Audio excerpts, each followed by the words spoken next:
एक बार सत्संग में पीछे सुनाया था, देवर्षि नारद जी बड़े लीला बिहारी हैं। वो हर लीला भगवान की नाम महिमा, गुण महिमा, शरणागति की महिमा पुष्ट करने के लिए ही प्रकट करते हैं। वो भगवान का साक्षात स्वरूप है। प्रताप रुद्र ऐसा उस राजा का शायद नाम था। वो बड़ा प्रतापी चक्रवर्ती सम्राट पद पर भगवान रघुनाथ जी विराजमान थे। श्री राम जी, बड़े बड़े ब्रह्म ऋषि सब विराजमान, सभा लगी हुई थी। नारद जी बाहर मिल गए उनको और कहा, अंदर प्रभु के दर्शन करने जा रहे हो? नारद जी को प्रणाम किया। जी। तो वहां बहुत से ब्रह्म ऋषि बैठे हैं, सबको प्रणाम भी करोगे? हाँ जी, तो मर्यादा है संतों को प्रणाम। तो विश्वामित्र जी को भी प्रणाम करोगे? हाँ, क्यों, वो तो ब्रह्म ऋषि हैं। क्यों, ब्रह्म ऋषि कहाँ हैं? तो कौशिक वंश में प्रकट हुए, क्षत्रिय कुल में। उनका नहीं, तपस्या से तो ब्रह्म पद प्राप्त किया है उन्होंने। हाँ, पर मूल में तो नहीं। आपका उद्देश्य क्या है?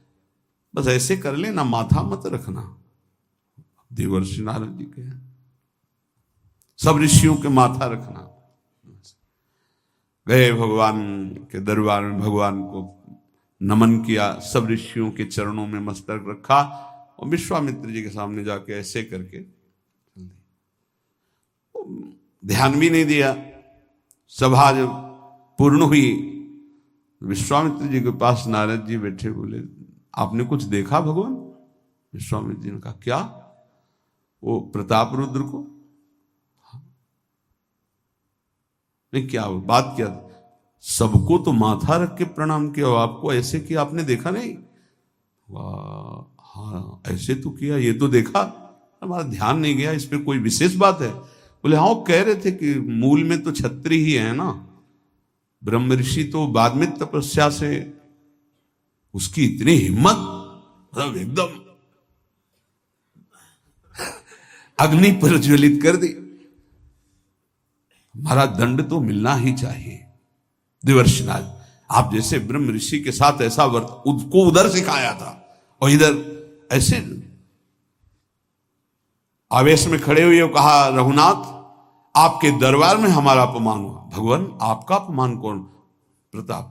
वो जब चले गए, आपका आदेश क्या है? शाम तक उसका मस्तक हमारे चरणों में होना चाहिए। तो उनका प्रभु आपके सामने सत्य वचन कहता हूं, अगर सूर्यास्त होते होते मैं उसका मस्तक आपके चरणों में न डाल दूं, मैं रघुवंशी नहीं। आप शांत होइए। नारद जी ने बात पक्की। गए, अब वो आराम से अपने राज महल में सब भोग, बोले खा ले, मारा जाएगा शाम तक। अभी भगवान ने संकल्प कर लिया कि शाम तक तुम्हारा गला काट के विश्वामित्र जी के होगा, महाराज आपने हमको फंसा दिया, हम तो साष्टांग लौट जाते। आप पहले तो कहा था कि केवल हाथ जोड़ देना। बोले हम ये थोड़ी समझते थे समस्या फंस जाएगी, अब तो समस्या फंस गई। प्रभु अब बचाए, कैसे बचे? रघुनाथ जी ने कहा, मैं रघुवंशी नहीं, यदि उनके सत्य वचन होते हैं, भगवान कभी मिथ्या वचन नहीं बोल, मारे जाओगे। प्रभु बचा लो। एक उपाय है, महाभागवत हनुमान जी बचा सकते हैं। उनका राम जी का विरोध हनुमान जी कैसे कर सकते हैं? बोले अब जो कह रहे हैं, तो हमारी पहुंच तो है नहीं कि हनुमान जी से हम संभाषण कर सके इस विषय में। बोले हनुमान जी को अगर कोई आज्ञा कर सकता है राम जी के अलावा, तो माता अंजनी कर सकती है। चलो हम तुम्हें मिलाते हैं। अंजनी माता जी से मिला, साष्टांग दंडवत रोते हुए, मां रक्षा करो, बड़ी करुणा में। कहा कि बताओ क्या तुम्हें समस्या है? बोले मां, त्रिभुवन में केवल आप ही जो हमारी रक्षा कर सकती हो। बोलो, एक राजा है जो मुझे मारना चाहता है, आप बचा सकती हो मुझे? राजा मारना चाहता है?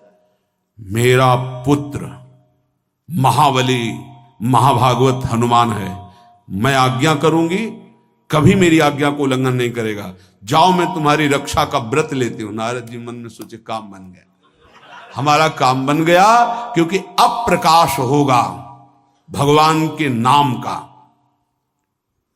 हनुमान जी महाराज आए, बेटा आज्ञा कीजिए मां, मैंने इसकी रक्षा का व्रत लिया है। अभी तक ही नहीं पूछा था राजा कौन है मारने वाला, और मैंने कह दिया है ऐसा ऐसा। मां आपकी आज्ञा सिरोधार, त्रिभुवन में कोई ऐसा पैदा ही नहीं हुआ कि मेरी मां रक्षा का व्रत ले और उसे वो मार दे। कौन राजा है? तो हाथ जोड़कर कहा कि भगवान श्री राम। हनुमान जी एकदम सन्न रह गए, ये क्या? स्वामी से ही कहा, मां आपने कौन सा व्रत ले लिया रक्षा का? मेरे प्रभु के खिलाफ मैं कैसे हो सकता हूं? मां ने कहा, हमने तो वचन दे दिया। हनुमान जी ने कहा, फिर बुद्धियों जितनी बुद्धियां हैं वो सब सरस्वती जी, सरस्वती भी जिनकी द्वारा प्रेरित हैं वो भगवान, और भगवान जिनकी बुद्धि में बैठे रहते हैं उनसे बड़ा बुद्धिमान कौन हो सकता है? इसीलिए परम ज्ञानी हैं श्री हनुमान जी महाराज। बुद्धि नाम अग्रगण्यम, जितने भी बुद्धिमान जन उनमें सबसे वरिष्ठ हैं, श्रेष्ठ हैं। हनुमान जी महाराज बोले, चल तू एकांत चल। एकांत में ले गए और बैठ, थोड़ा ही समय रह गया संध्या का। अब तेरी श्वास में जहां भी रुकेगा नाम, वहीं तेरा गला कटा, बिल्कुल पक्का। बस सीताराम सीताराम सीताराम, ये क्रम न टूटने पावे, तो ऐसा शुरू कर। अगर तेरे नाम में त्रुटि हुई, अंतराय पड़ा, उसी समय भगवान का अमोघ बाण काट सकता है, अन्यथा नहीं। तू चिंता मत कर, बैठ जा। वो बैठ गए, सीताराम सीताराम सीता। हनुमान जी महाराज करताल उठाए, आसपास मत कर रहे। भगवान ने अमोघ बाण संधान किया। वो बाण आया और हनुमान जी जहां घूम रहे थे ऐसे परिक्रमा की, वापस चला गया। भगवान ने कहा, आज तक ऐसा नहीं हुआ। अमोघ बाण मोघ कैसे हो गया? लक्ष्य को बेधे बिना वापस कैसे आ गया? दूसरा बाण भगवान ने संधान नहीं किया। है क्या?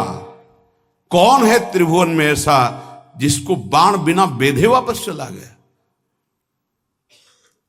लक्ष्मण जी से कहा कि जहां प्रताप रुद्र वहां तुरंत जाइए और देखिए बात क्या है, उसके गले को क्यों नहीं अमोघ बाण ने छेदन किया। गए, सर्वज्ञ हैं। वहां जो स्थिति देखी तो हनुमान जी की आंखों में अश्रु चल रहे थे। नाम संकीर्तन घूम घूम के, और वो आंख मूंदे बस सीताराम सीताराम। परम प्रेमी लक्ष्मण जी भी तालियां बजाकर शुरू कर दिया, सीताराम सीताराम।